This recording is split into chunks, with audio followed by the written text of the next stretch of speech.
Dear colleagues, I call to order.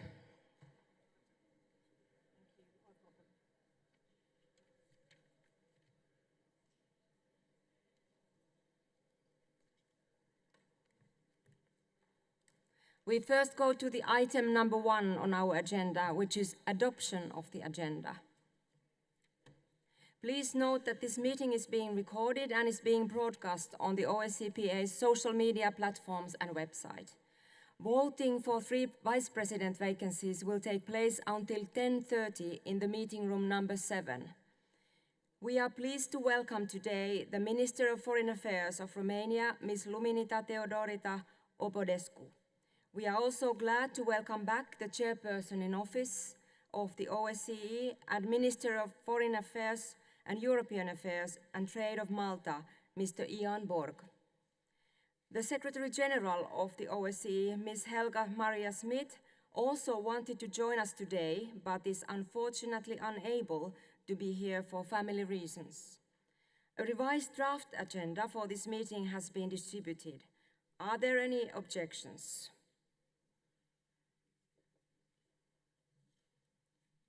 The agenda is adopted.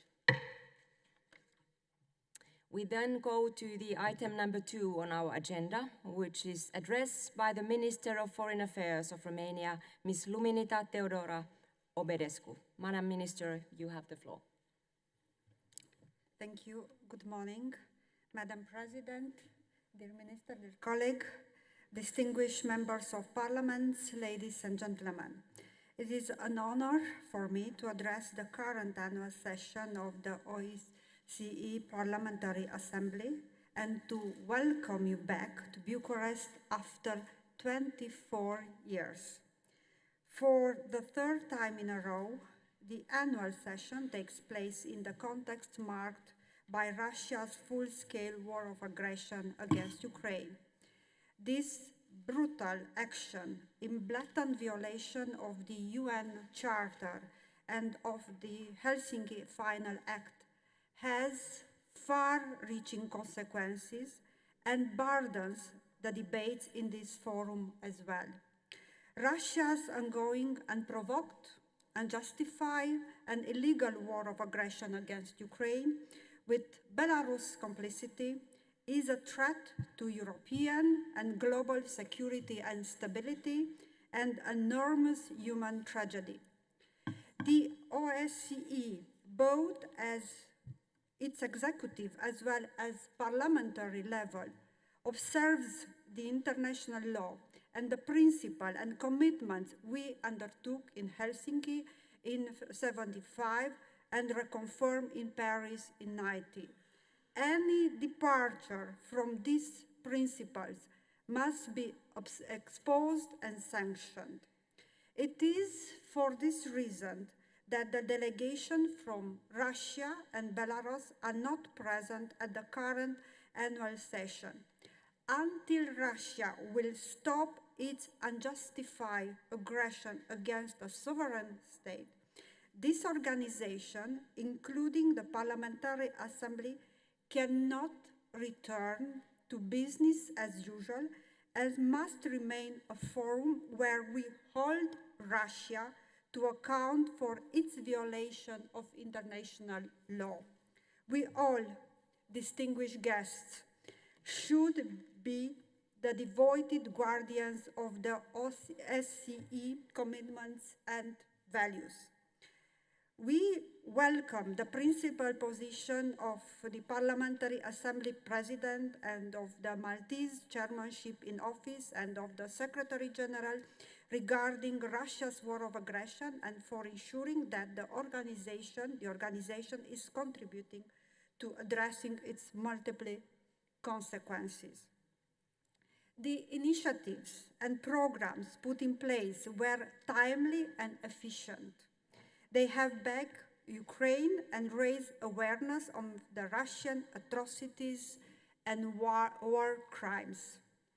I will mention in this respect the support program for Ukraine, the special representative of the chair, the work of the autonomous institution, including the activation of mechanisms of the human dimension and the work of the parliamentary support team.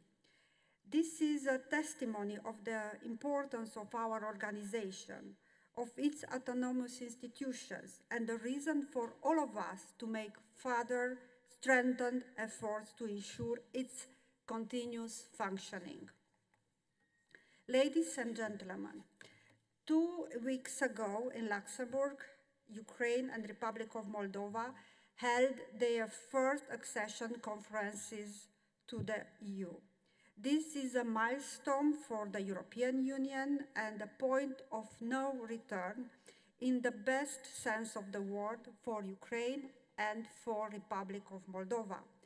From now on, both countries will focus on the complex work to be done in order to join the EU. At the same time, all the dimensions of our organization and the tools the organization has at hand should continue to be employed in strengthening the resilience of the Republic of Moldova. There is a role for our organization to play in this respect, and this country struggles to counter the destabilizing attempts masterminded by the Russian Federation. Support from this organization, autonomous institution, will represent a clear contribution in backing the European path of the Republic of Moldova. Madam President, the impact of the war is felt beyond our region as Russia recklessly exploited energy and food as a weapon of war. Romania will continue to facilitate the transit of Ukrainian agricultural products towards global market. We are doing it for 2 years now, and figures speak for themselves. Almost 40 million tons of grains from Ukraine reach their destination through Romania. 2 weeks ago, I attended the inaugural summit on peace in Ukraine, a much needed first step towards a just, comprehensive, and lasting peace in Ukraine, grounded on UN Charter and on the international law. The presence of the Maltese chairpersonship proved that our organization has the resources to alleviate the consequences of the war and support a peaceful way forward. You also, as parliamentarians, can bring your share, paving the way towards a just peace in line with Ukraine's aspiration and its sovereignty and territorial integrity within its internationally recognized borders. Ladies and gentlemen, unsolved conflicts and challenges persist in our region, and appropriate attention should be devoted to them.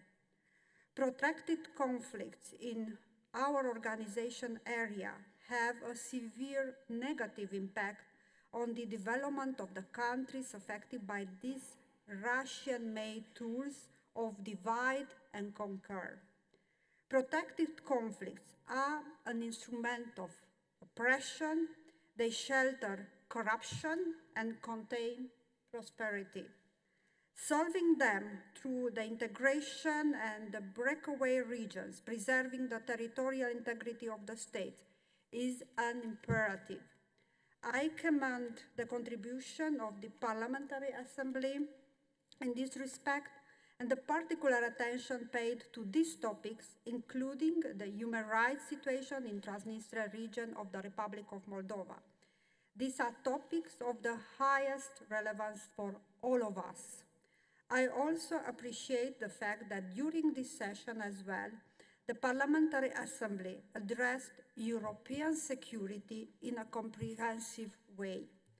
In addition to existing conflicts within our organization area, I would like to mention shrinking space for civil society, human rights defenders, independent journalists, and critical voices, increased hate speeches against persons belonging to minorities and vulnerable groups, challenges associated with climate change, challenges associated with the situation and the crisis in the Middle East. These are all topics that need our further attention.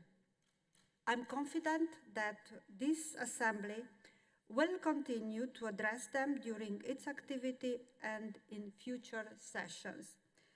In conclusions, as we prepare for the 50th anniversary of the Helsinki Final Act next year, it is my hope that we can all recommit to its principle and ensure their full respect. This Parliamentary Assembly, as well as the governmental side of our organization, have the common aim of strengthening our work and upholding jointly agreed principles and commitments that underpin it. Thank you.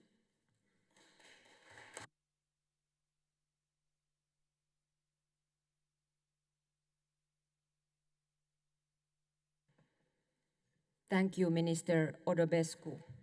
We then move to item number 3 on our agenda, address by the Chairperson in Office of the OSCE and Minister for Foreign and European Affairs and Trade of Malta, Mr. Ian Borg. Minister Borg, you have the floor.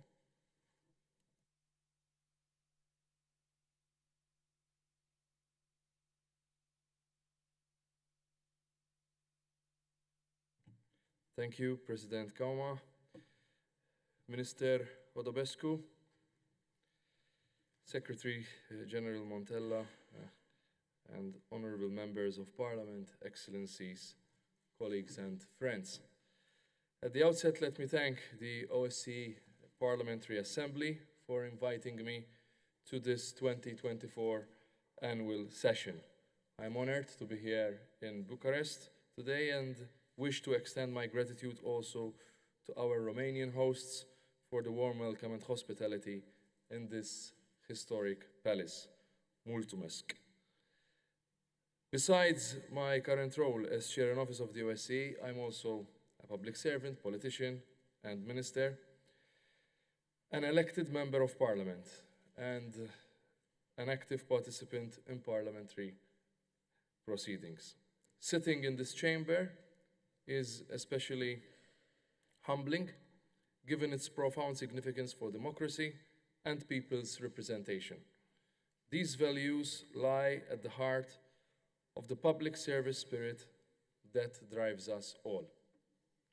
It's even a greater pleasure to address you in this chamber after our fruitful exchanges at the winter meeting in February. It's always impressive to weigh the value of this plenary. Over 300 legislators representing more than 1 billion people across the OSCE region. You are the democratic backbone of the OSCE, and I'm grateful for your work, active engagements, and views. To this end, I look forward to receiving the Bucharest Declaration that you will adopt later today. I will carefully consider the recommendations in each resolution. Honorable parliamentarians, Russia's ongoing illegal and unprovoked war of aggression against Ukraine has eroded trust and endangered the effective dialogue that was once the cornerstone of the OSCE. We echo the core message of the annual Security Review Conference held last week, urging the Russian Federation to cease hostilities and calling for an immediate end to this senseless war. We reaffirm our determination and commitment to stand united with the Ukrainian people in their suffering.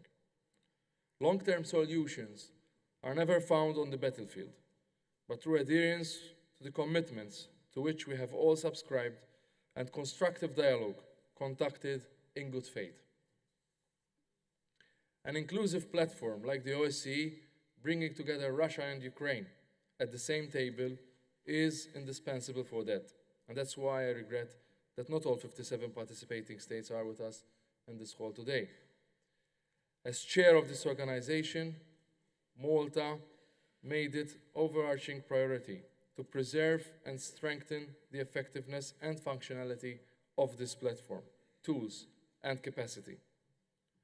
We are fully aware that if the OSCE did not exist, we would have to create it. Malta assumed this responsibility at the 11th hour, driven by a profound commitment to an organization that was plunging deeper into an institutional crisis. At this critical point in our chairpersonship, we recognize that the OSCE must enhance its ability to respond to the challenges that the region continues to face. The rule of consensus, a historic strength of the Helsinki architecture, continues to be undermined by political and geopolitical opportunism.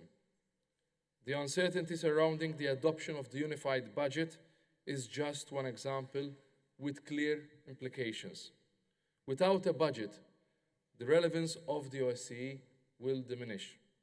While addressing these critical challenges, however, I also bring a message of optimism and encouragement. As parliamentarians, you are uniquely placed to help resolve these problems.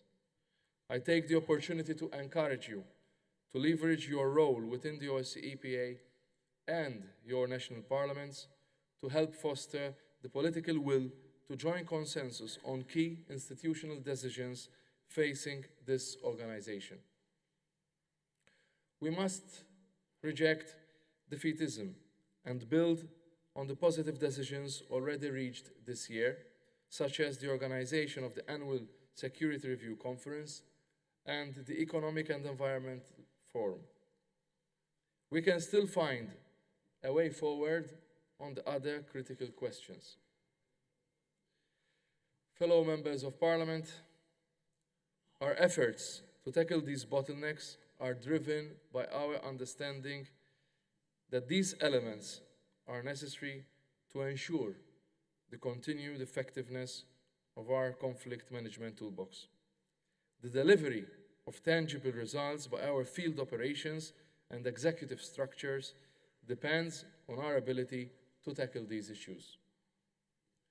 We are also striving to go beyond the OSCE's functionality to address the emergence of ever more non-traditional security challenges.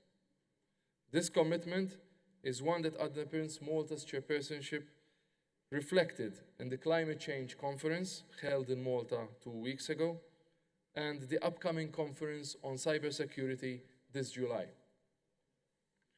The human, economic, and environmental dimensions of security are the bread and butter of our shared political and parliamentary vocation. We count on your voices and the democratic legitimacy that they bring as we work to make the OSCE more resilient and more efficient. In this regard, I welcome your initiatives on all dimensions of security, including the dedicated work of the various general and ad hoc committees, networks, and special representatives. They all underscore the added value of parliamentary diplomacy. Dear colleagues, cooperation between governmental structures and the Parliamentary Assembly is also crucial.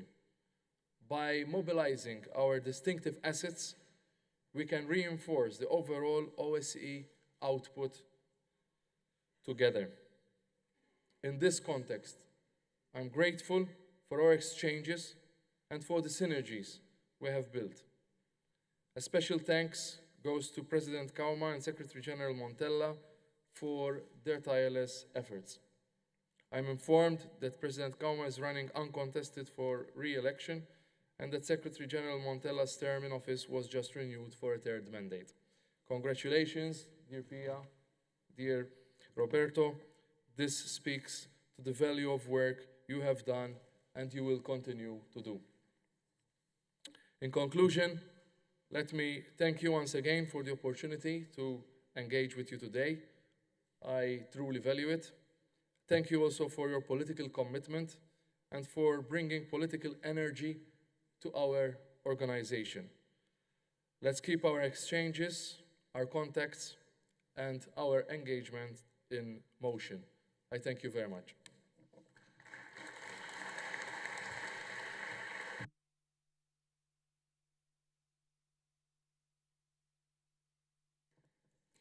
Thank you, Minister Borg. We then go to the item number 4 on our agenda, which is question and answer session for chairperson in office of the OSCE. I will now give the floor to members who signed up in advance to ask questions. Each member will have 1 minute to ask his or her question. I propose that we first hear all the questions before giving the chair in office an opportunity to answer. I will first give the floor to Stéphane Demille of France, and he will be followed by Mr. Mikita Poturayev from Ukraine.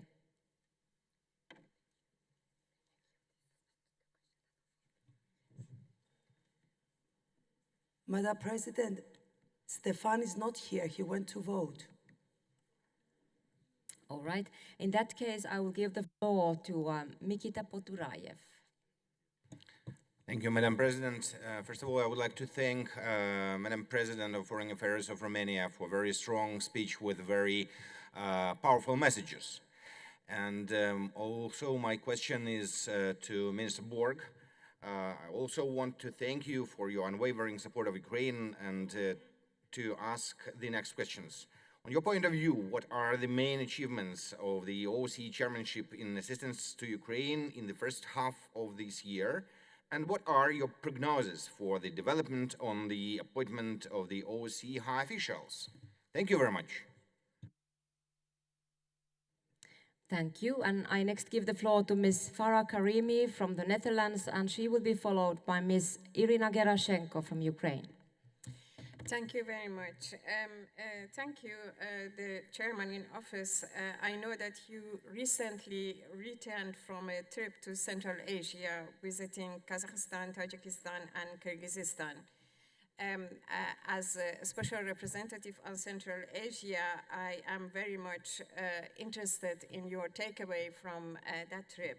Here in the OSCE PA annual session, we adopted a resolution on climate change, water scarcity, and energy transition in Central Asia with inputs from all Central Asian delegations.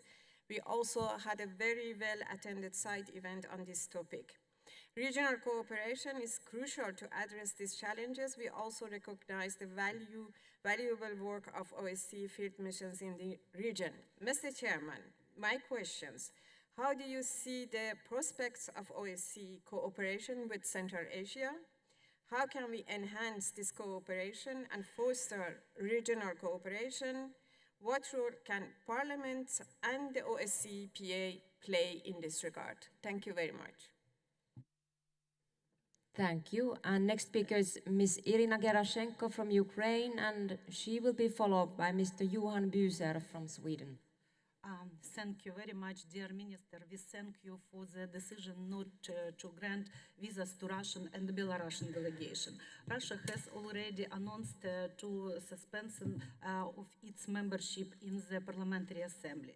We advocate for the complete isolation of Russia. Maybe now is it time to exclude Russia from the OSCE Parliamentary Assembly, and what is your position on the mechanism for using seized Russian assets to support Ukraine military? Thank you very much. Thank you. And I now give the floor to Mr. Johan Büser from Sweden, and he will be followed by Mr. Luis Grasa from Portugal. Thank you, Madam Chair, and dear Chairperson in office. I understand that the OSCE budget is having significant trouble with getting agreement on the budget, and if you can tell us a little bit about the status of this. And then I also have a follow-up question. Since many of us are sitting in our budget committees back at home in our parliaments, can we do anything from our parliamentary positions to ease the situation? And is it really a matter of funding, or is it politics? And what can we do in either case? Thank you. Thank you. And next speaker is Mr. Luis Grasa from Portugal, and he will be followed by Mr. Stéphane Demille from France. Thank you, Madam President, Mr. Chair in office. As you have seen, our assembly is a place of very vibrant dialogue between politicians. We often disagree, sometimes we strongly disagree, but we always listen and have serious and policy-focused discussions. My impression is that this is not the case in the Permanent Council, which appears to be more likely an exchange of prepared statements between diplomats with little efforts made to reach common understanding. My question, Mr. Chair in Office, is what can be done to improve the level of debate in the OSCE? Thank you. Thank you. And the next speaker is Mr. Stéphane Demille from France, please. Merci Madame la Présidente. Monsieur le Ministre, deux questions. Où en est l'action de l'OSCE 2 ans et demi après le début de la guerre d'agression de la Russie en Ukraine? Souvent, quand nous rentrons dans nos pays, dans nos départements, dans nos circonscriptions, après nos réunions internationales de parlementaires, nos concitoyens nous posent la question. Ils sont de plus préoccupés par la prolongation de la guerre. S'ils sont mobilisés par la volonté d'aider l'Ukraine et de participer, le moment venu, à sa reconstruction, ils se demandent ce que nous faisons pour sortir de ce conflit avec une paix durable. Quant à ma deuxième question, je souhaite savoir quelle est votre position quant à l'appartenance de la Russie et de la Biélorussie à l'OSCE. Si, par hypothèse, leur retrait actuel devait se prolonger, pourrait-on envisager, en revanche, de faire entrer de nouveaux membres dans cette organisation? Thank you. And these were the questions. Minister Borg, would you like to respond now? Thank you, Madam President. I'll start with Ukraine. So I had two questions by Mr. Poturayev and Ms. Gerashenko. Well, since the start of Russia's full-scale war of aggression, addressing the impact of the war against Ukraine has been at the forefront of our action, in word and deed. And I'm not talking only about the Maltese chairpersonship, but as OSCE. The brutality of this war and its disastrous effects on people, the environment, and also infrastructure have been systematically raised in our meetings, week after week, at every level. In Vienna, in all the other events, but also when I was representing the organization. My first visit, in fact, as OSCE Chair in Office was to Kiev. I returned after 2 months, reinforcing our unequivocal and unwavering efforts to strengthen the resilience of Ukraine. I also have appointed a special representative for Ukraine who serves as our contact point on the ground, facilitating the cooperation between the organization and the Ukrainian government. As you know, we support Ukraine through the support program for Ukraine. This is funded by extra budgetary resources from the participating states. And at the moment, we are currently implementing more than 20 tailor-made projects with our Ukrainian partners. And there's more to come. Through the program, we are assisting Ukraine mitigating the effects of war in areas like mine clearance, environment, search for the repatriation of children. I must say that this was the priority of President Zelensky when I met him in February. And we are putting all our efforts in this initiative as well. Most recently, I also participated and represented OSCE at the Summit for Peace in Ukraine, hosted by Switzerland. It was a result-oriented dialogue with the aim to build peace in and for Ukraine. And I'm convinced that the organization can and should play an important role beyond the day after. As I said in my speech, long-term solutions are never found on the battlefield, and therefore we should aim at effective and inclusive diplomatic solutions. With regards to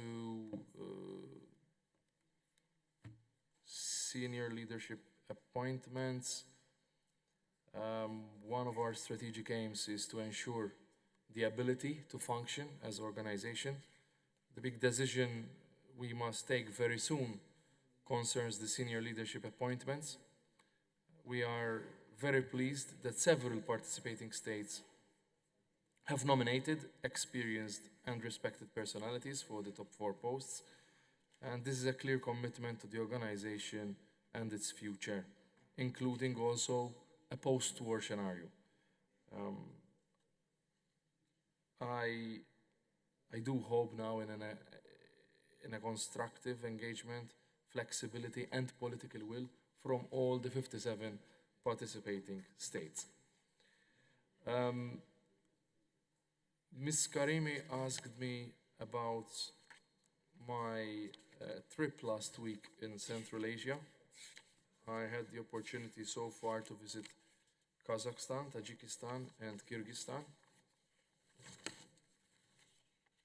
And there I had the opportunity to meet the political leaders of the respective countries, all the 3 presidents, 3 foreign ministers, various authorities, civil society, journalists, and other stakeholders. I also met with the OSCE field operations staff, and I expressed my strong belief in the importance of the work they are doing there. The work they are carrying out across all the 3 security dimensions. I could also see that all the work they do is carried out with full cooperation with the host country and also in line with their national priorities. The organization stands ready to support regional engagement by the Central Asia on common challenges, of which water resource management, as you rightly highlighted, Ms. Karimi, but also climate change are indeed key issues. We further encourage the countries of Central Asia to deepen and strengthen the cooperation wherever that is possible. And with regard to the role of the Parliamentary Assembly and of parliaments, I also met the speakers of the respective parliaments, the chair of the Senate of Kazakhstan, Mr. Ashimbayev, and the Speaker of the Supreme Council of Kyrgyzstan, Mr. Shakiev. I emphasized to them the importance of interparliamentary cooperation, and I was pleased also to hear that my interlocutors place great value on the role of OSCE Parliamentary Assembly as a platform of exchange and dialogue between the parliamentarians from the participating states. The third question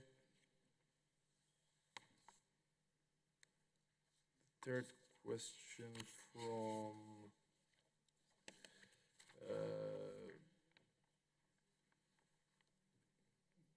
Ms. Gerashenko. Yes, this was mainly about the hostages, so I'm sorry I didn't include it with the first replies on Ukraine. The issue of the prisoners and hostages remains of a critical concern. Russia's continued aggression has resulted in immense destruction and human suffering. We welcome the recent news of the prisoner of war exchange between Ukraine and the Russian Federation, facilitated also by the Holy See and the United Arab Emirates.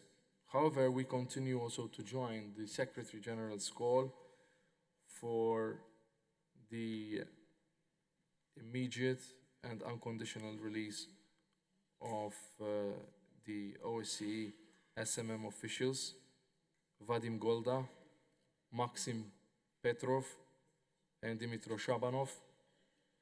Their unjust detention undermines the spirit of cooperation within our organization, and this grave injustice must come to an end.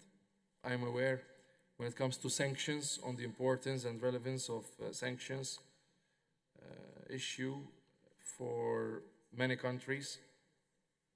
However, OSCE has always focused on political commitments and has never been given the competence to impose restrictive measures. The implementation of sanctions is therefore a prerogative of each individual participating states or group of states. I had also a question from Mr. Bouzer, and that was about the budget. Well, I don't need to repeat on the importance of having an organization that is able to function effectively.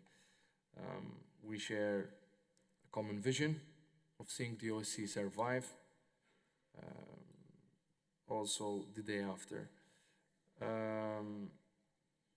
and remain relevant. To achieve this, we need pragmatic solutions to the problems facing this organization, especially the budget. Before we can even begin to talk about revisions of the contributory basis, we need to be able to reach a basic agreement on the unified budget. The absence of an approved unified budget is no longer sustainable.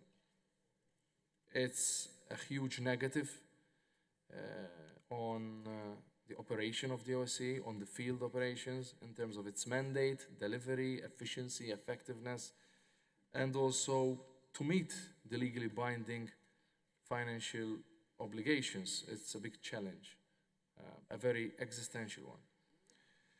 The window for finding a solution to these problems is soon closing, and our failure to reach an agreement would have bleak implications for the future of our field operations and this organization as a whole.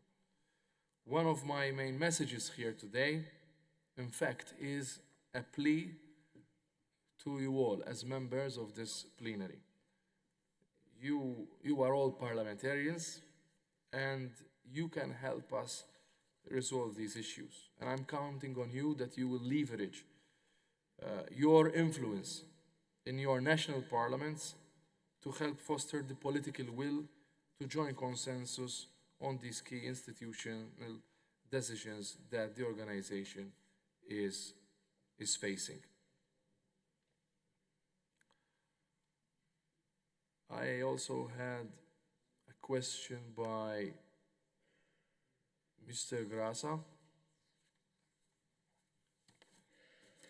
and that was mainly on the dialogue at the OSCE. It's true that the war we're witnessing in Ukraine has overshadowed the activities of the organization for more than 2 years. The repercussions for our joint security and stability are critical, and that's why we have systematically prioritized tackling the consequences of this war.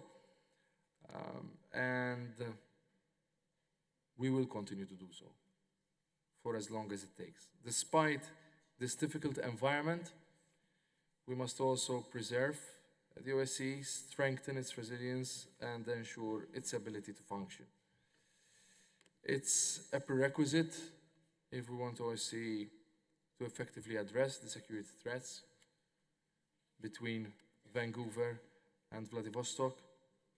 The challenges we face today, including those in cyberspace or related to climate change, are too big for us to overcome alone. And therefore, result-oriented multilateralism is the only viable and sustainable option in the long run.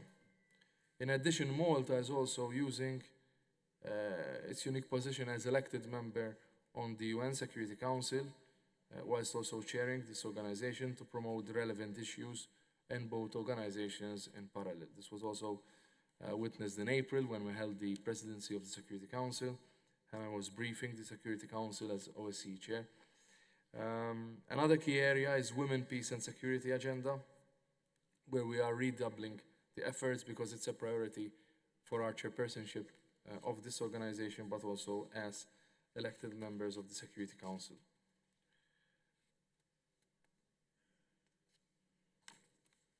And then I had one final question.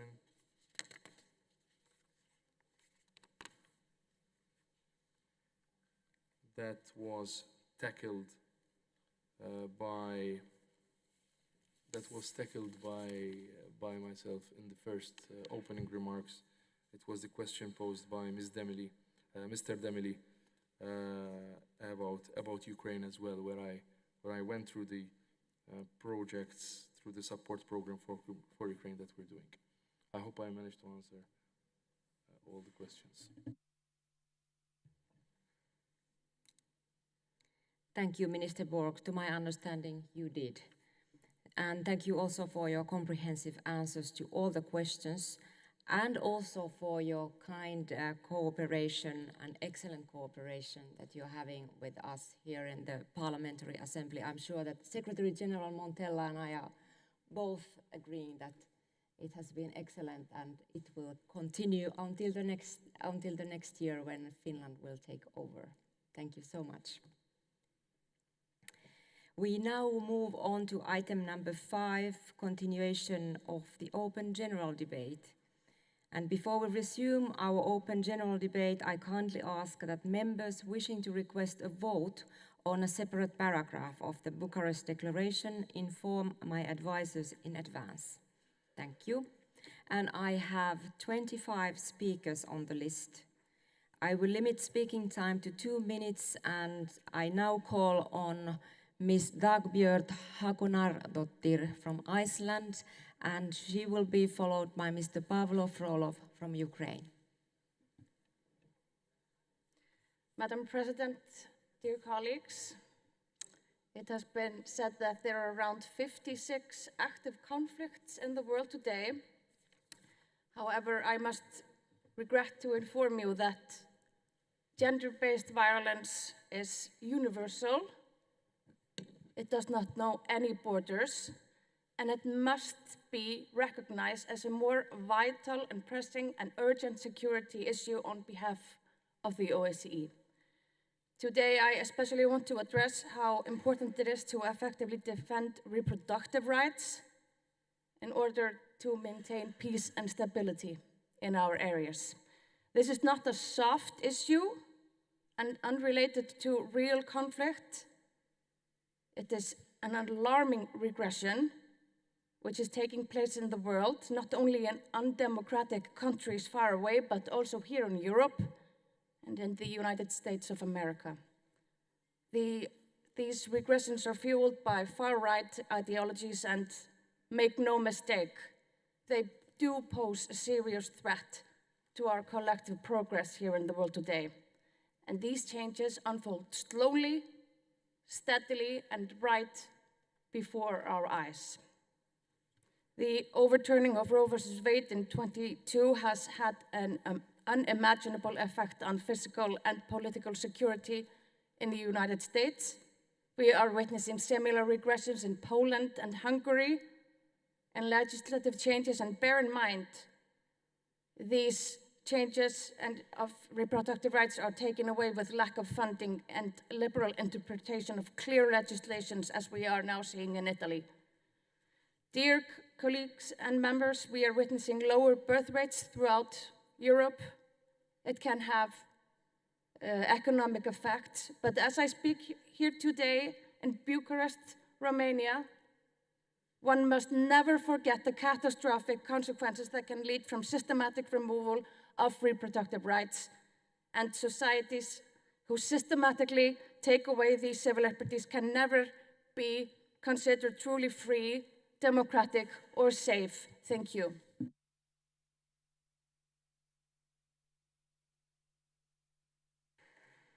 Thank you. I now give the floor to Mr. Pavlo Frolov, who will be followed by Ms. Maka Botchorisvili from Georgia.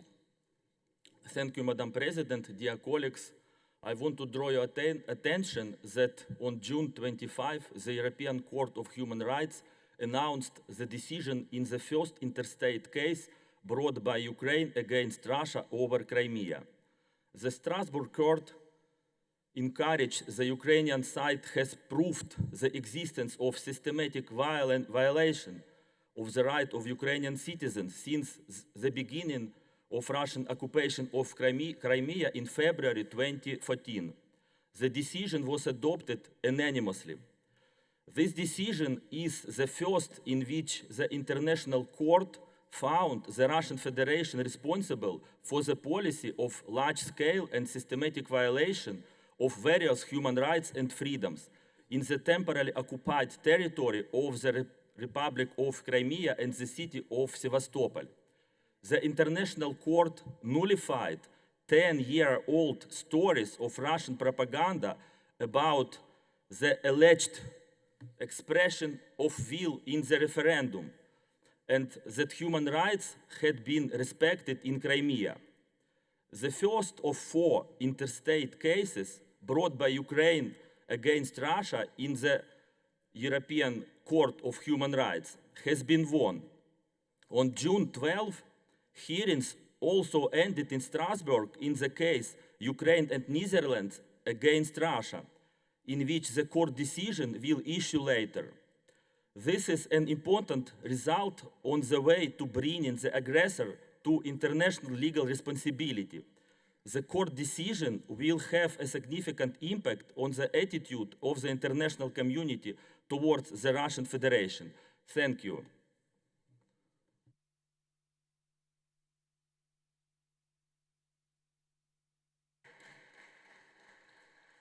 Thank you. And the next speaker is Ms. Maka Bochorisvili from Georgia, and she will be followed by Mrs. Lilit Galstian from Armenia. Thank you, Madam Chair.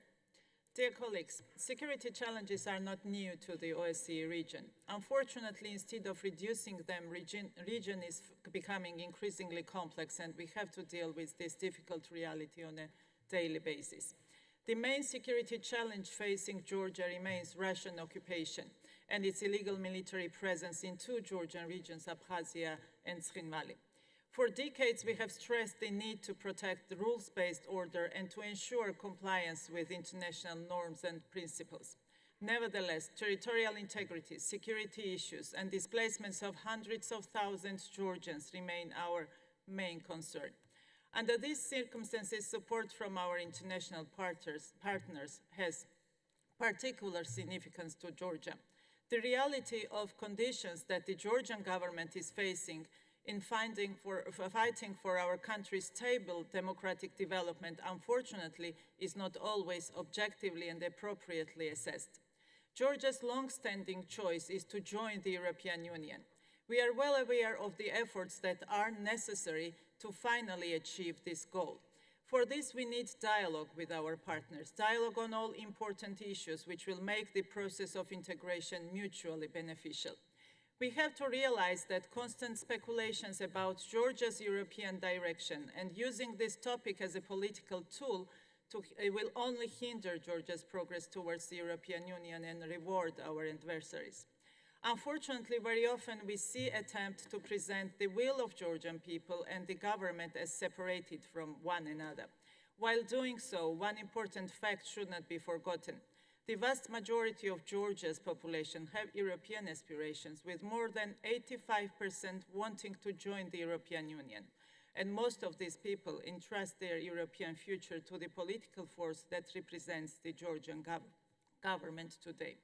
Yes, it is not an easy task for us to focus on keeping peace and stability in these turbulent times, while also ensuring stable democratic and economic development of the country, which is essential for our European future. In this complex environment, we count on the support of our partners on their fair and objective assessment and treatment. Dear colleagues, when it is about Georgia, don't rush to make conclusions based on misperceptions. Look at the numbers, look at the facts, and you will find more answers in facts rather than unnecessary speculations. Thank you. Thank you. And next speaker is Ms. Lilit Galstian from Armenia, and she will be followed by Mr. Yaroslav Yurshichin from Ukraine. Dear colleagues, I would like to start with a legitimate question. Are we doing enough to implement our resolutions, thereby maintaining the reputation of our organization? My question is in the context of the unsolved Karabakh conflict and security crisis, which is a challenge for Armenia. In September 2023, After a 9-month severe blockade imposed by Azerbaijan, under the real threat of genocide, 150,000 Armenians left their homeland of 3,000 years and fled to Armenia. This was a clear act of ethnic cleansing, followed by cultural and social destruction. The issue of dignified and collective return of the people to their homeland continues to be a priority. During the past 3 years, the European Parliament and 30 European countries have adopted declarations stating that Artsakh Armenians should exercise their right to return unconditionally with international guarantees and with due respect for their history, culture, and heritage. These and numerous high-level statements, including our Vancouver resolutions, were undermined by Azerbaijan because of the inaction of the international community. Azerbaijan's ongoing militarization, combined with their territorial claims against Armenia, as well as the demand to adopt a new constitution, are destroying the confidence in peace process. We are receiving alarming news about the oppression and torture of Karabakh's military and political leadership illegally held in Baku prisons. Among them, 3 former elected presidents, a prime minister, and the speaker of the parliament. Officials with whom OSCE Minsk Group co-chairs maintain regular contacts for 3 decades. Clearly, the peace process can benefit from confidence-building measures, including the release of Armenian detainees held in Azerbaijan jails. Therefore, I urge my colleagues to take further steps towards establishing and supporting international mechanisms which will guarantee the right of return under tangible international protections, ensuring their safety, security, and lasting peace. Thank you.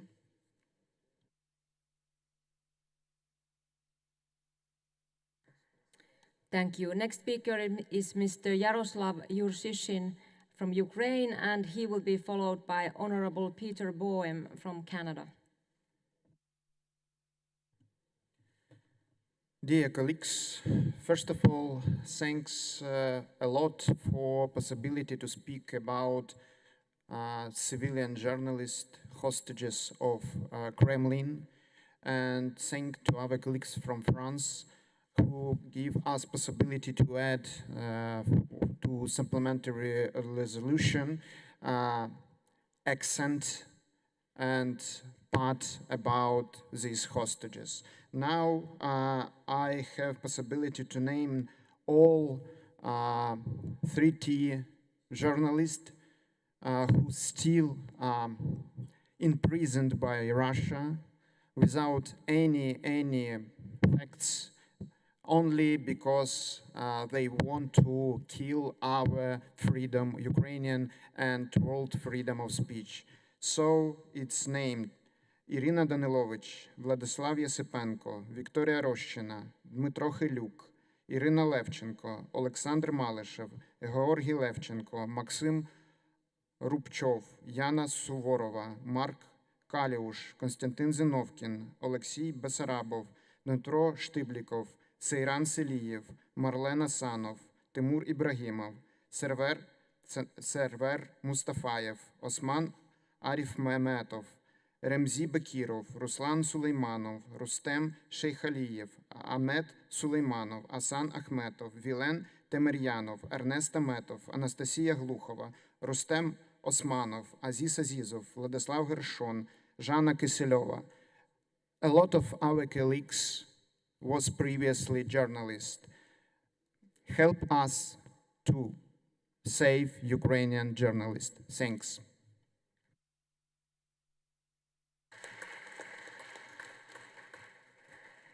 Thank you. And the next speaker is Honorable Peter Boehm from Canada, and he will be followed by Ms. Kari Henriksen from Norway. Thank you, Madam President. I take the floor to speak about the need for ongoing international support and solidarity for and with Ukraine. As we know, Russia's aggression against Ukraine shows no sign of abating.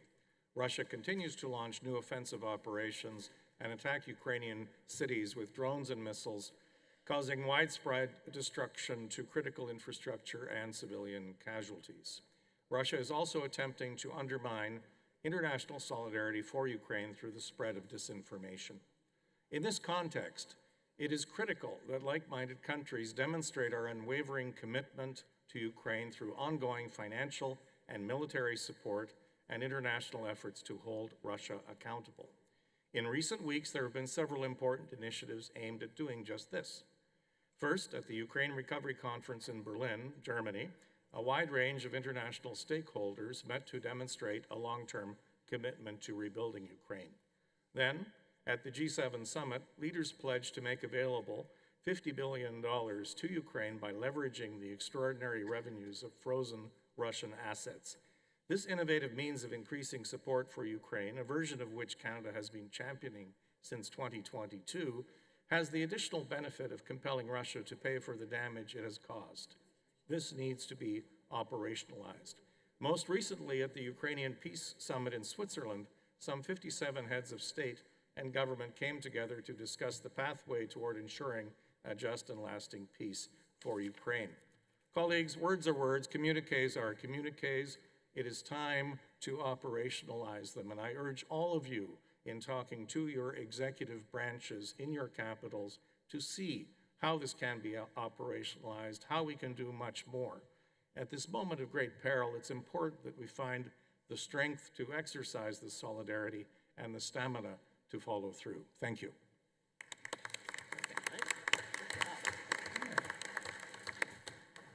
Thank you. And the next speaker is Ms. Kari Henriksen from Norway, followed by Mr. Mikita Poturayev from Ukraine. Thank you.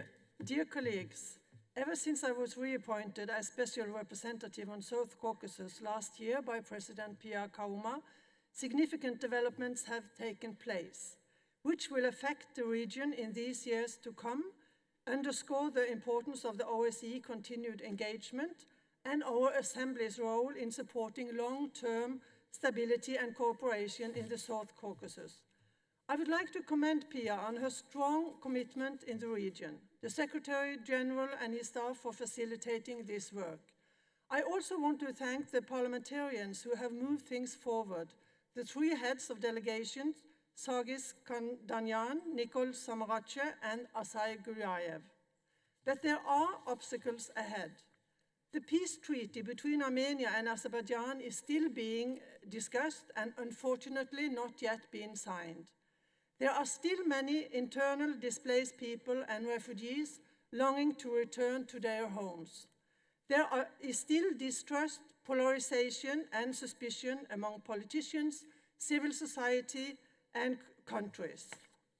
Today, I will highlight some of my reflections after having held this position twice. 1. Russia. Developments have been mostly been slightly positive, but only last year a Georgian citizen was shot dead by Russian troops because he was visiting a graveyard in the occupied territories. This serves as a reminder of perhaps the most serious challenge. In this region, there is always a fourth country in the background.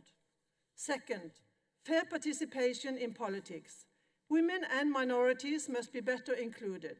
There is a common saying, if there is a will, there is a way.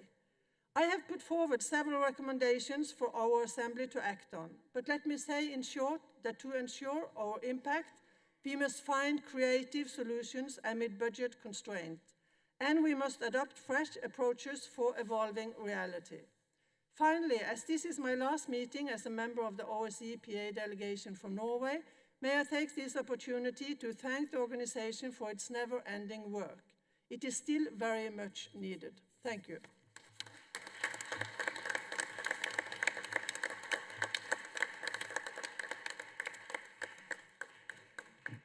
Thank you, Kari, and thank you also for your kind words. The next speaker is Mr. Mikita Poturayev from Ukraine, and he will be followed by Mrs. Dr. Daniela de Ridder from Germany.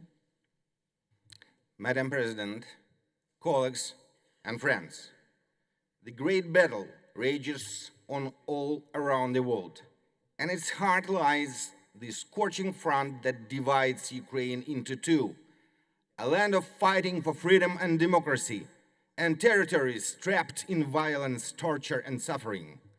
This front line, like an open wound, bleeds daily with the blood of Ukrainian defenders and innocent civilians. Yet, the battle for freedom and democracy is not confined to Ukraine. The so-called Russian Federation has declared war on everything free, worthy, honest, and progressive on our planet. This war lacks a concrete front line.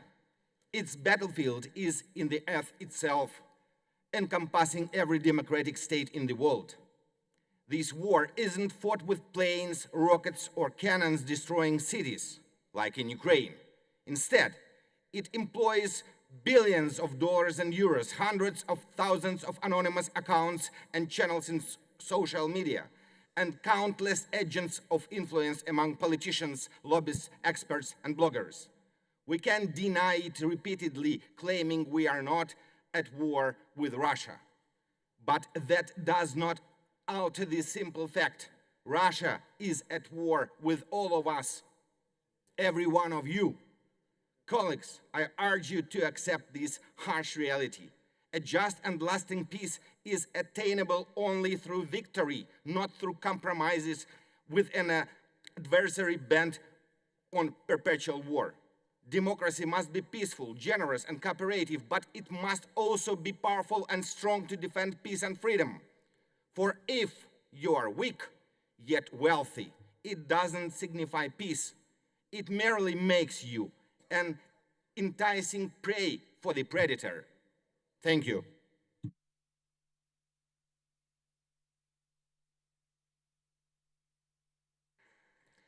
Thank you. And the next speaker is Dr. Daniela de Ridder from Germany, and she will be followed by Mr. Per Juan Pons from Spain. Vielen Dank, Frau Präsidentin, für die Worterteilung. Ich will mich auch bei allen, die meine zusätzlichen Beratungsgegenstände unterstützt haben, noch einmal ganz herzlich bedanken. Wir haben uns hier intensiv mit den Herausforderungen zum Thema Migration befasst und wir haben deutlich gemacht, dass wir die Steuerung der Migration brauchen, aber auch die Humanität, die humanitäre Hilfe und die Menschenrechte unterstützen müssen. Wir haben zweitens in meinen Beratungsgegenständen unterstützt, dass wir Presse- und Medienfreiheit sicherstellen wollen. Dazu gehört auch die Meinungsfreiheit und die Wissenschaftsfreiheit, weil dies Grundwerte in der OSZE gibt, die es zu verteidigen gilt. Und mir ist ganz wichtig, an dieser Stelle noch mal zu betonen, dass wir damit auch Demokratie sichern und gegen Populismus angehen. Denn die Populisten, und wir sehen das leider auch im OSZE-Raum, bedienen sich Fake News, um Menschen, die auf der Flucht sind, zu instrumentalisieren. Zumindest tun sie dieses verbal. Ich will aber nicht verhehlen, Frau Präsidentin, dass ich noch sehr unter dem Eindruck der Debatte stehe, die gestern Nachmittag zu Israel, zu Palästina, zu Gaza und insbesondere auch zur Westbank stattgefunden hat. Ja, ich will sehr deutlich sagen, ich weine mit jedem Vater, der seine Tochter durch die Terroristen der Hamas verloren hat. Aber ich weine auch mit jeder Mutter, die ihren toten Säugling im Arm hält und in Gaza nicht mehr weiß, wo sie wohnen sollen. Ich will Israel deutlich ersuchen, Frau Präsidentin, und ich möchte auch, dass sich das widerspiegelt in unserer Abschlusserklärung, dass Rache überhaupt keinen Sinn macht. Schon Gandhi, und ich wiederhole mich da, ich habe das bereits in Armenien gesagt, Auge um Auge führt am Ende nur dazu, dass die ganze Welt blind ist. Liebe Kolleginnen und Kollegen, das muss deutlich werden in unserer Abschlusserklärung. Und Frau Präsidentin, ich ersuche Sie dringend, eine Reise in den Nahosten zu unternehmen und genau dies deutlich zu machen.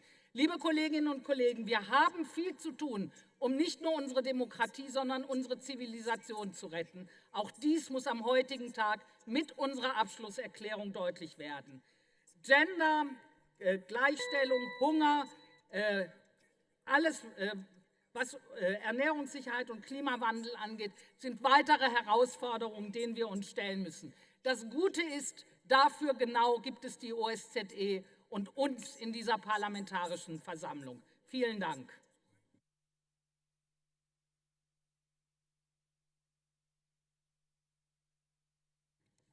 Thank you. And the next speaker is Mr. Per Juan Pons from Spain, and he will be followed by Mr. Radoslav Fogiel from Poland. Thank you, Madam President. Thank you, Pia. And just some notes to share my view from Vancouver to Bucharest. The first thing that I would like to say that this year we are voting more than 50% of the population, and democracy is challenged.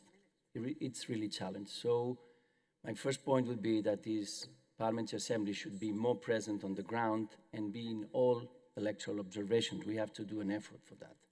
We really have to do an effort because democracy is challenged, and then we have to be everywhere where democracy is challenged. This is my first point. My second point would be that we have to accelerate climate change. We are going to be observers in Azerbaijan at the COP29, and we can choose to go to the collapse or to accelerate change.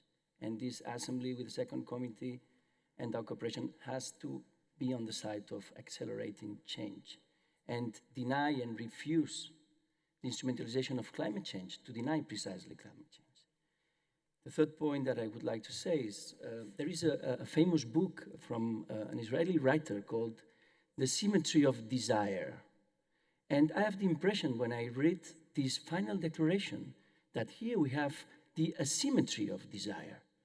And I really feel very, very disappointed with this declaration, really disappointed, because yesterday there was more than 20, 25 parliamentarians who really pled for change in the conflict in Gaza. They denounced that there are more than 40,000 dead. They denounced the humanitarian situation. They said that there is a violation of international law. They said that Netanyahu has to be accountable also. If we are not happy with Russia in this assembly, we cannot be happy with Israeli in this assembly. If we are happy with Russia here, we can be also happy with Israel here. And in this declaration, there is nothing or almost nothing of what has been denounced yesterday afternoon. And I would like to underscore that I agree with what it said, but it's not enough. So it would be important to be more balanced and to reflect the diversity of different political parties and political visions in this assembly. Thank you very much, Madam President.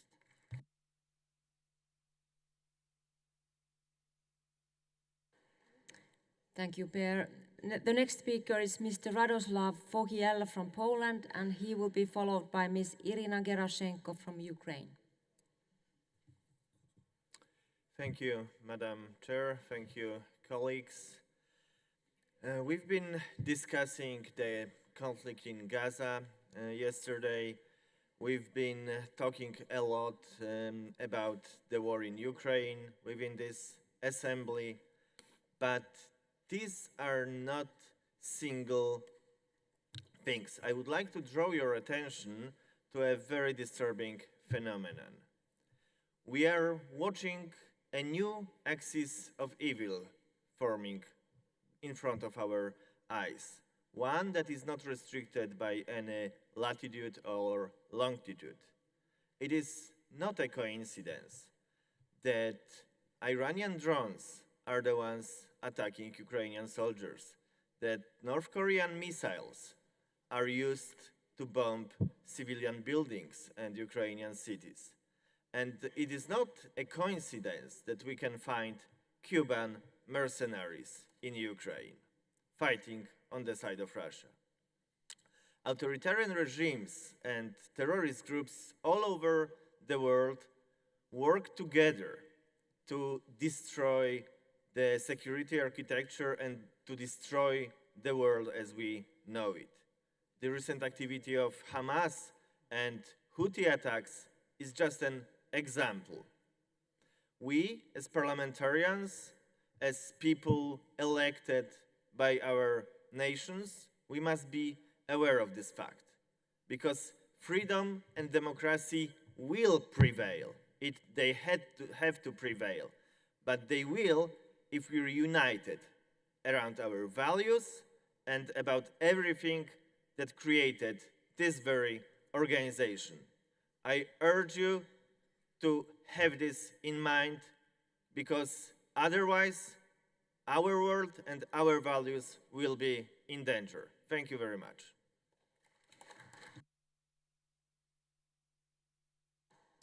Thank you. And next speaker is Ms. Irina Gerashenko from Ukraine, who will be followed by Mr. Tural Ganyaliev from Azerbaijan. Thank you very much, dear colleagues. Ukraine remains at the center of the Assembly's attention, and we greatly appreciate this. We welcome the Assembly's resolution recognizing the actions of the Russian occupying army as genocide against Ukrainians.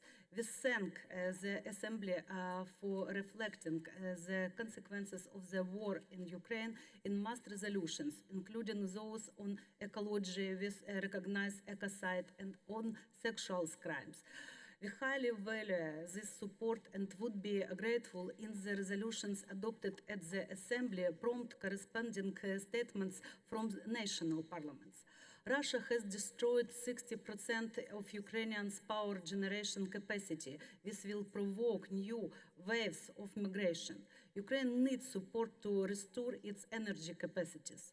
In less than a week, the NATO summit will take place. It is crucial for Ukraine to receive a positive signal regarding membership, as NATO is the only security guarantee for Ukraine and Europe. We urgently ask all countries to strengthen sanctions against the Russian Federation. Ukraine is the most mined country in the world with the third of our territory mined. We thank countries for joining the demining coalition and encourage other partners to join. Russia sponsors terrorism, and we must collectively combat terrorism, hybrid threats, and disinformation.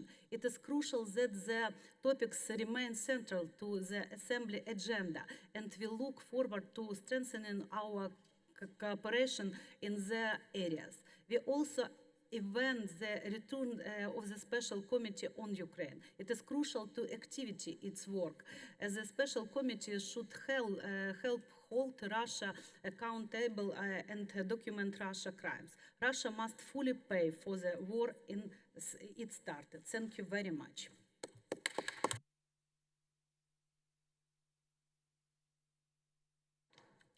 Thank you. And the next speaker is Mr. Tural Ganyaliev from Azerbaijan, who will be followed by Ms. Claudia Friedel from Switzerland. Thank you, dear Madam President, dear colleagues. Since the opening of the parliamentary session in Bucharest, we have discussed and we have debated the principles, the values of the OSCE, how important the principles, the values of this organization for us. But unfortunately, among us, there are some members of the PA who are undermining these principles by their statements. And of course, it is the epitome of hypocrisy that the representative of Armenia, a country which is in violation of international law for the killing and mistreatment of civilians and prisoners of war, and for failing to investigate these offenses and clarify the whereabouts of the missing persons, now lecturing this session about the notions of the values of the OSCE.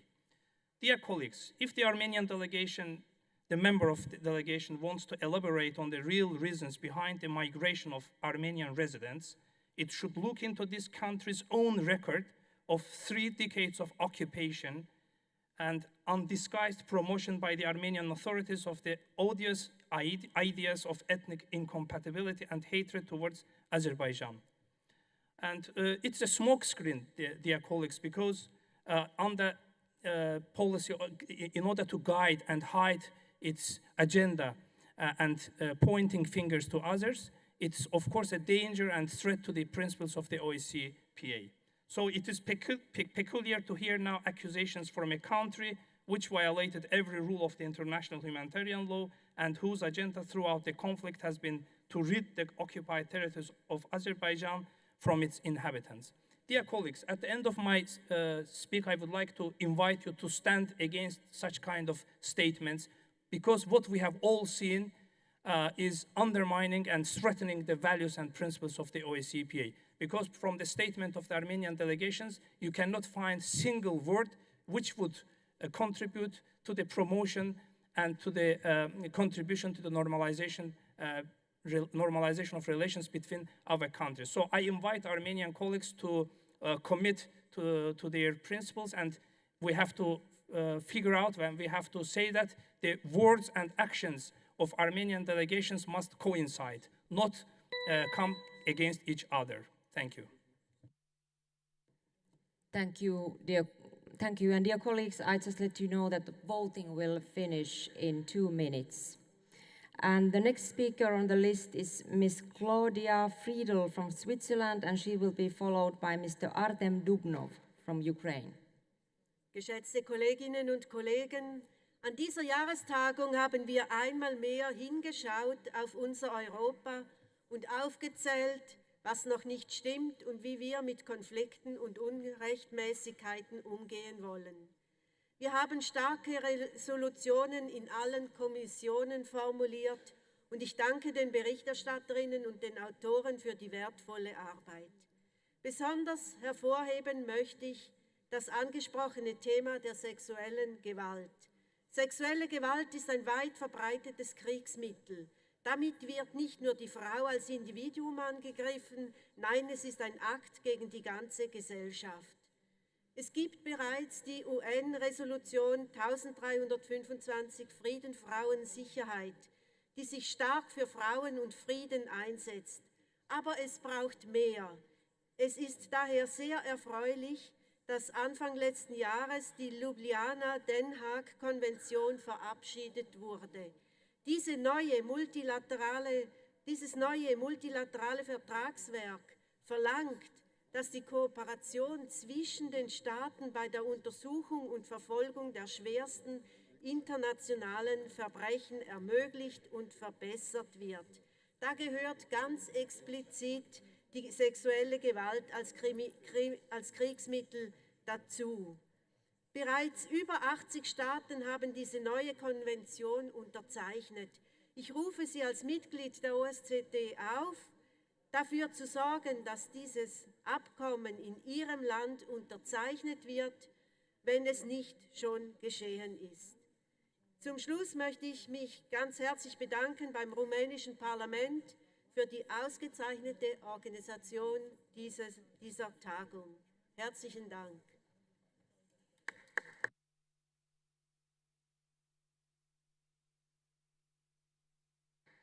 Thank you, and our next speaker is Mr. Serhii Alexiev from Ukraine, and he will be followed by Mr. Tekin Bingol from Turkey. Thank you very much, Madam President, ladies and gentlemen, dear colleagues. I stand before you as representative of Ukraine, a national enduring and provocative aggression from the Russian Federation. Today we focus on democracy, human rights, and humanitarian concerns under threat due to this conflict. The Russian Federation's actions in Ukraine violated international law. Since the invasion, Russia has committed over 134,201 war crimes and 703 crimes against national security, included murder and torture. The illegal election in occupied territory aimed to legitimization Russian occupation and undermined Ukraine's sovereignty. This must not be recognized.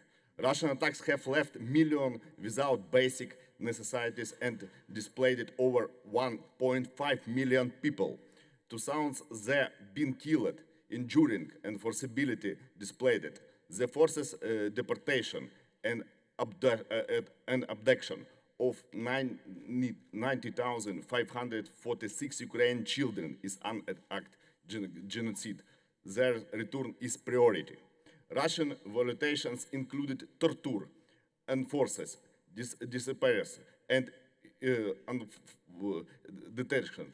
Over 8,500 civilians have been forcibly displaced, and more than 10,200 people are missing. Ukraine needs the international community, particularly in OSCE, to enforce sanctions against Russia, provide humanitarian aid to Ukraine, hold Russian officials unoccupied for war crimes, document human rights abuses, support Ukraine democratic institution. Ukraine fight is for democracy, human rights, and international law. The Russian Federation action threatens the principle globally.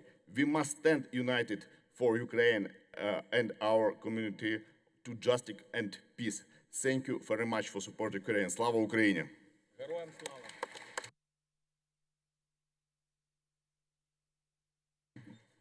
Thank you. I then give the floor to Mr. Tekin Bingol from Turkey, and he will be followed by Ms. Tinatin Bokuchava from Georgia. Sayın Başkan, değerli üyeler, sizleri saygıyla selamlıyorum.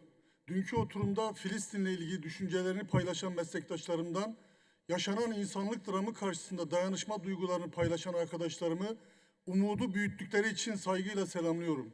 Çünkü biz AGİT üyeleri olarak süslü cümlelerle kenara çekilemeyiz. AGİT olarak ölenlerin ardından sadece yas tutamayız.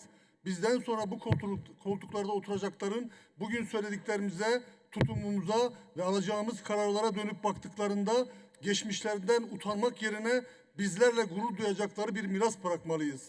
İsrail 270 gündür acımasızca Filistinlileri katlediyor.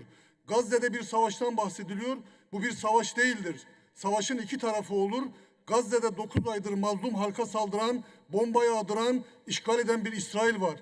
Bu durum insanlıkla da uluslararası savaş hukukuyla da asla bağdaşmaz. Ve tüm bu yapılanların sorumlusu İsrail halkı değil, Netanyahu ve yönetimidir. Görüyoruz ki İsrail'in saldırılarını destekleyen ülkelerde dahi başta gençler her gün İsrail'i, Netanyahu'yu kınıyor. Filistin'i destekliyorlar. Bu kirli saldırıları durdurmanın en önemli çıkışı bağımsız Filistin devletini tanımakla olacaktır. İnsanlık tarihinin en kanlı savaşlarından birisi İkinci Dünya Savaşı'dır. Ve sorumlusu Hitler, tarihin karanlık sayfasına gömülmüş bir nefret objesi olmuştur. Netanyahu da yaptıklarıyla karanlığın çöplüğüne gömülecektir. Katledilenler sadece Filistinli kadınlar, çocuklar değildir. İnsanlık katlediliyor. Bu suça hiç kimse ortak olmamalıdır. Uluslararası Adalet Divanı'nın dikkat çektiği gibi bu bir jenosittir. Öyleyse kahrolsun jenosit, yaşasın dünya haklarının kardeşliği. Mr. President, distinguished members, I greet you with respect. I respectfully salute my colleagues who shared their thoughts about Palestine in yesterday's session and my friends who shared their feelings of solidarity in the face of the human tragedy for raising hope. Because we, as OSCE members, cannot stand aside with fancy sentences, as OSCE we cannot just mourn the deaths, we must leave a legacy of which those who will sit in these seats after us will be proud, and they shouldn't be ashamed of their past. And when they look back at us, what we say today, our attitude and the decisions we would make. Israel has been brutally massacring Palestinians for 270 days.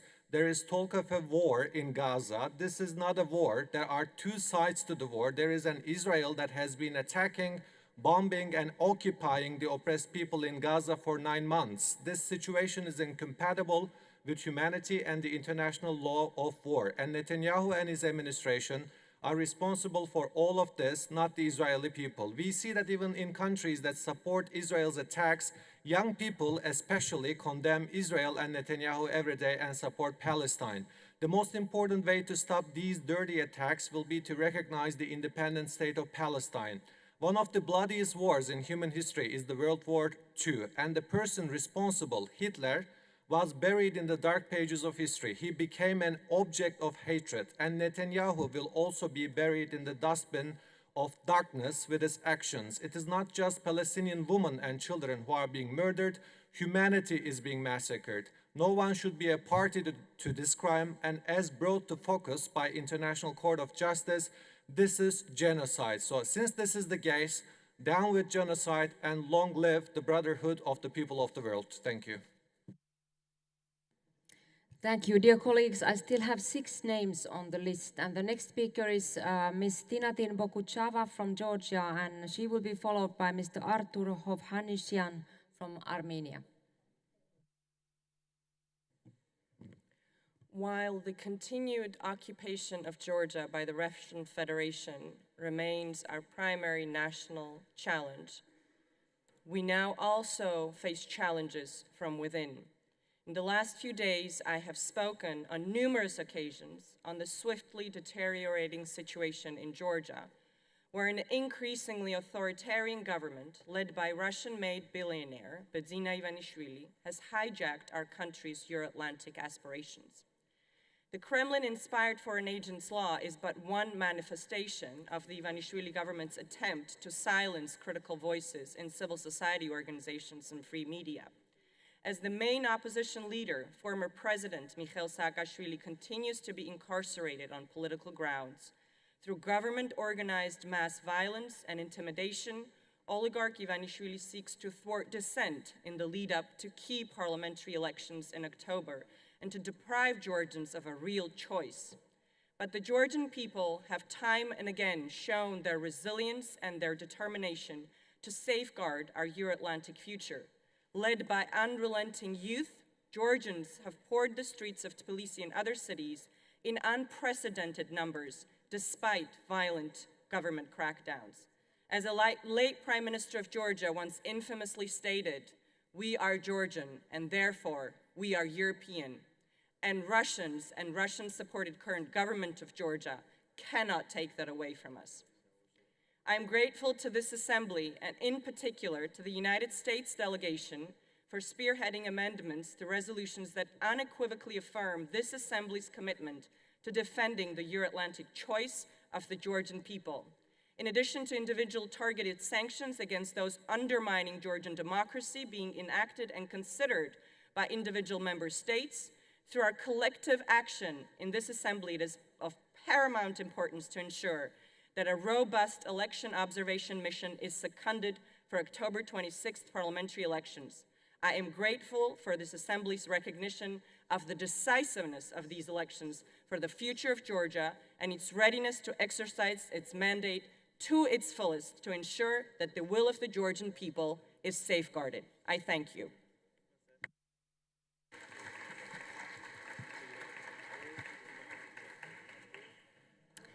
Thank you. And the next speaker is Mr. Artur Hovhannisyan from Armenia, and he will be followed by Ms. Skaidrit Abrana from Latvia. Thank you. Dear colleagues, one would hardly disagree that the most suitable environment for a human to live in is the state. And the environment where one can live being protected, free, and can prosper is the democratic state, where free elections are a fundamental value. Unfortunately, right now, democracy is under a direct and very intense attack. Not the territorial integrity of states, not even human rights, but exactly democracy. Because without democracy, neither territorial integrity nor human rights can be protected. Today, democracy needs to be defended more than ever, and therefore, mobilization and joint effort of democratic countries is required to fight against authoritarianism in order to safeguard the freedom of our peoples. Against this backdrop, my country, Armenia, is steadily moving along the path of democracy towards the EU, towards democratic values. And in this uneasy fight for the victory of freedom and independence, my people seek and expect the support of democratic countries. We straightforwardly promote the peace agenda in an effort to resolve every issue with our neighbors. In this context, I must once again emphasize the project Crossroads of Peace, proposed by Armenia to the countries of the region, which essence is coexistence and peace. In these processes, the role of the European family is extremely important. Therefore, there is no freedom, no peace without democracy. Long live democracy. Thank you. Thank you, and I next give the floor to Ms. Skaidrite Abrana from Latvia, and she will be followed by Ms. Maria Karapetian from Armenia. Thank you. First of all, I want to thank all OSCE representatives, and especially the Romanian hosts, for organizing this great event. we in Latvia, as soon as we got information that Romania has denied visas to Russian parliamentarians, knew that this event should be great, and it is. And thanks to Romania for that brave and right solution. And the fact that Russia today or in few days is planning to suspend Russia's participation in the OSCE Parliamentary Assembly and hopefully will do so, this is the only logical solution to be welcomed. But I'm convinced that the next step should come from the OSCE, and that is exclusion Russia from participation as the organization, which is established for the security and economic cooperation, and there cannot be security economic cooperation with the aggressor country. But I would like to add that that alone doesn't make a story with a happy ending. Russia, while ignoring the human rights and sovereignty of Ukraine, still continues to loot, destroy Ukraine's land and kill people. And the OSCE and countries must not forget that we are dealing with a dangerous aggressor capable of destroying democracy, security and peace everywhere. And therefore, we must not stop providing support to Ukraine until it wins, until Russia is defeated and Ukraine restored. The second point which I would like to highlight in particular are the very well thought out documents, the resolutions prepared and reviewed in the committees. But among others, I would suggest to pay greatest attention to a very important issue, recognizing and combating disinformation and hatred. These are very dangerous secret weapons that can seriously threaten democracy, internal as well external security in our countries.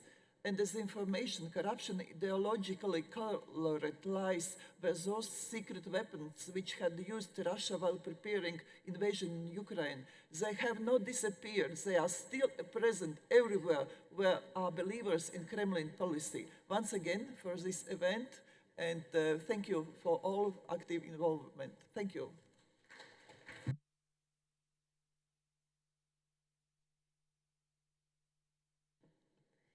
Thank you. And next speaker is Ms. Maria Karapetyan from Armenia, and she will be followed by Mr. Artem Dubnov from Ukraine. Thank you, Madam President. Dear colleagues, the peace treaty between Armenia and Azerbaijan is ready. The two South Caucasus republics have a historic chance to transform their relationship, to move away from antagonism and towards collaboration. Our two countries have recognized each other's territorial integrity verbally, and it is high time to do so also on paper, closing off any room for suspicions and concerns. Armenia has no objections to signing the peace treaty today. Azerbaijan says the constitution of Armenia is an obstacle to signing the peace treaty. We should really put aside all reasons for delaying the signing of the peace treaty. It has the most important two things. One, the two countries recognize each other's territorial integrity and inviolability of borders. And two, to make sure no one ever finds a way to shy away from this obligation, the peace treaty loudly declares that none of the two countries can evoke any internal legal act to question the other's territorial integrity. In parallel, we should continue the border delimitation and demarcation. We successfully recreated a portion of the common border between our countries. We should continue the border delimitation and demarcation process along the entire perimeter of our common border. We should also continue looking for mutually acceptable solutions for deblocking the communications in the South Caucasus based on the sovereignty and jurisdiction of both Armenia and Azerbaijan and the principles of reciprocity and equality. We are also looking forward to continuing the dialogue with Turkey on opening the border between our countries and establishing diplomatic relations. We already have agreements on the first steps and are looking forward to the implementation of these steps. Normalization between Armenia and Turkey can have a significant positive impact on the region of the South Caucasus, contributing to peace and collaboration in the region. Thank you.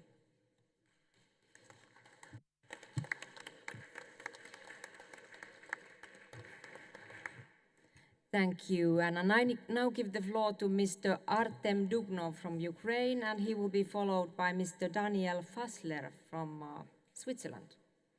Dear colleagues, I want to draw attention to the rights, needs, and interests of people forced to flee their homes to escape armed conflict or persecution. Currently, there is approximately 6.5 million Ukrainian asylum seekers from the war. Another 4.7 million are internally displaced persons. Ukraine is among the world leaders in terms of number of people who have been forced to leave their places of permanent residence. The only reason that forced Ukrainians to become IDPs or to go abroad is the Russian aggression. The Russians systematically destroy the cities and villages of the frontline zone, terrorize other populated areas of Ukraine with missiles, and make the lives of those who remain under occupation unbearable. The mass displacement of Ukrainians are accompanied by many individual tragedies, and all of them together cause significant demographic and economic damage of Ukraine.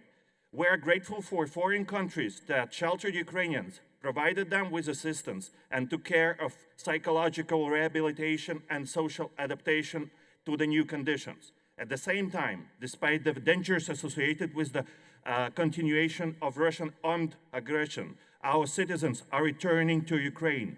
We learn to live and work in the war conditions, not abroad, but precisely here in the motherland, where its citizens are most needed. Finally, I want to thank our dear colleagues for your attention to the participation on the side event which was held at this session on enforcing support of displaced Ukrainians, which has developed decisions that issue. Thank you very much.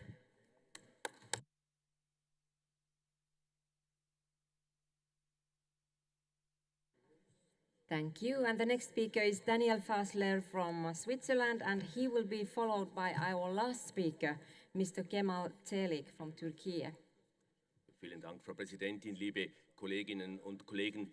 Ich möchte etwas zur Deklaration von Bukarest sagen, über die wir nachher abstimmen werden.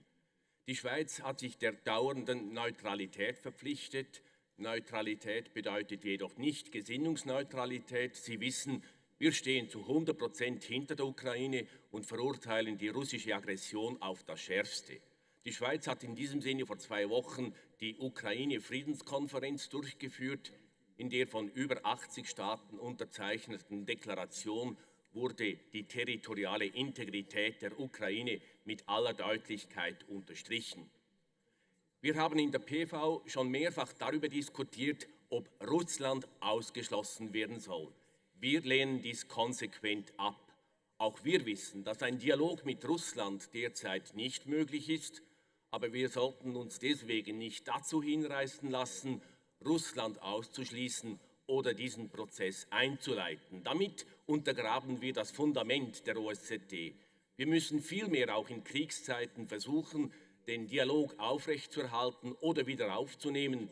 In Kriegszeiten ist dieser Versuch des Dialoges erst recht wichtig. Das ist die unerschütterliche Position der offiziellen Schweiz und auch die Position unserer Delegation. Vor diesem Hintergrund lehnen wir Paragraph 69 der 4. Resolution ab, die sich mit der militärischen Aggression der Russischen Föderation gegen die Ukraine befasst. Sie finden diesen Paragraphen 69 in der englischen Version auf Seite 34 unten.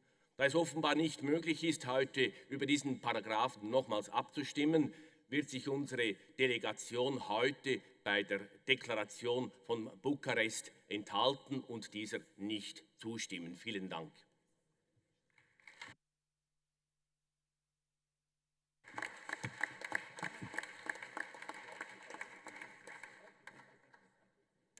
Thank you. And now I give the floor to Mr. Kemal Çelik from Turkey. Değerli meslektaşlarım, Ukrayna'da ve Filistin'de savaş ve katliamlar devam ediyor. Maalesef dünya seyrediyor. Barışı sağlamakla görevli Birleşmiş Milletler seyrediyor. Birleşmiş Milletler Güvenlik Konseyi'nin 5 daimi üyesinden birinin ateşkes ve barış önerisini diğeri veto ediyor. Savaş ve katliam böylece sürüyor. O zaman Birleşmiş Milletler Güvenlik Konseyi'nin varlık sebebi nedir diye sormamız lazım. İşte AGİT olarak biz de toplanıp görüşüp dağılmamalıyız. Daha etkin, daha fonksiyonel olmalıyız. Ukrayna'daki ölümlere karşı çıkarken Gazze'deki katliama, İsrail'in kendini savunma ve daha fazla Filistinliyi öldürme hakkı var dememeliyiz. Unutmayalım, Ukrayna'nın güvenliği nasıl Avrupa'nın güvenliği demekse, Filistin'in güvenliği de Avrupa'nın ve dünyanın güvenliği demektir. Lütfen tüm ölümlere ayrım yapmadan birlikte karşı çıkalım. Ateşkes ve barış önerilerini veto eden zihniyetle mücadele edelim. Kadınların, çocukların ve insanlığın ölümüne seyirci kalmayalım. Teşekkür ederim. Distinguished Chair, dear colleagues, war and massacres continue in Ukraine and Palestine. Unfortunately, the whole world is watching. The UN, which is responsible for ensuring peace, is watching. A ceasefire or peace proposal by one of the 5 permanent members of the United Nations Security Council is vetoed by the other. War and massacre continue. So why does the UN Security Council exist then? As OSCE, we shouldn't only meet, discuss, and then adjourn the meetings. We must be more effective and functional. While opposing the deaths in Ukraine, we shouldn't say that Israel has the right to defend itself and kill more Palestinians as massacres continue taking place in Gaza. Do not forget, just as the security of Ukraine means the security of Europe, the security of Palestine means the security of Europe and the world. Let's stand together against all deaths without discrimination. Let's fight against the mentality that vetoes the ceasefire and peace proposals. And let's not stand by and watch the deaths of women, children, and the whole humanity. Thank you very much.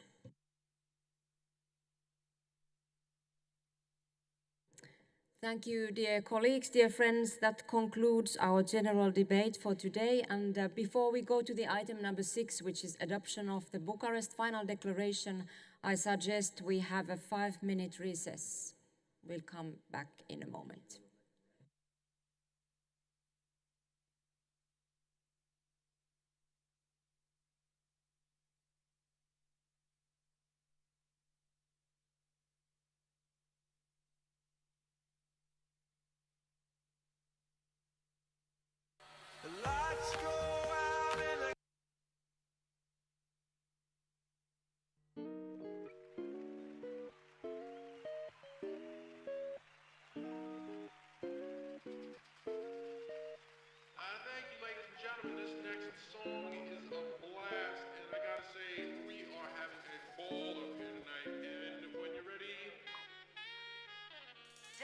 Don't need a thing if